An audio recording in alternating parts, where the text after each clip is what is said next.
I'm Jessica Williams, and this is an Intrepid Minute. I'm standing in what was the medical records office on board Intrepid, which is part of the ship's sickbay or medical facility.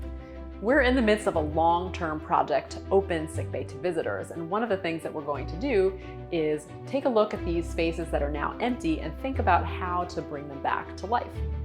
When we want to have a better understanding of what these spaces looked like when the ship was in service, we go to our photo collection. Many former crew members have donated photos of themselves at work on board the ship.